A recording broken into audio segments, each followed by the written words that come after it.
Welcome to this free CCNA Packet Tracer Practice Lab. You can download the lab file from the link in the description. If you like these labs, please consider supporting me via my Patreon or the cryptocurrency options in the description. In this lab, we will take a look at the Routing Information Protocol, known as RIP. RIP is a dynamic routing protocol, as opposed to the static routing we configured in the previous few labs. In dynamic routing protocols, routers share information with each other to determine the best paths to destinations in the network. RIP is a very simple but limited routing protocol. You probably won't find it in use in a real-life networking scenario. You'll rather find EIGRP or OSPF. However, RIP is nice and simple and good for learning the basics of routing protocols and for setting up quick labs. You should also be familiar with it for the test.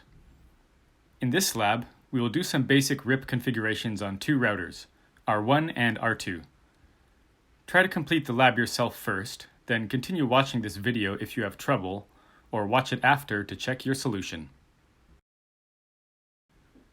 Step 1 is to configure RIP on R1 and R2 without enabling version 2, so we'll keep it at RIP version 1. I'll go on R1 first. Enable conf-t. We configure RIP with this command, router RIP. Now, R1 is only connected to one network, 192.168.1.0, so let's activate RIP on that interface. We can do that with the network command. Network 192.168.1.0. Now let's go on R2. Enable conf-t router RIP, network 192.168.1.0. Now, we can activate RIP on R2's two other interfaces with just one command. That is network 10.0.0.0. This will activate RIP on all interfaces with an IP address falling within the 10.0.0.0/8 Class A network. The 10.0.1.0 network connected to F00 and the 10.0.2.0 network connected to F10 both fall within this larger Class A network, and thus RIP will be activated on them. Note that when you use the network command, you aren't telling the router which network to advertise. You're telling the router which interfaces to activate RIP on, and then it will advertise those networks to neighbors. Or that would be the case, however, RIP version 1 is by its nature a classful routing protocol. Let's see what that means. Let's go back on R1. Do show IP route. As you can see, R1 has learned not the 10.0.1.0/24 and 10.0.2.0/24 networks, but rather the 10.0.0.0/8 network from R2. This is because RIP version 1 automatically summarizes networks to their classful network.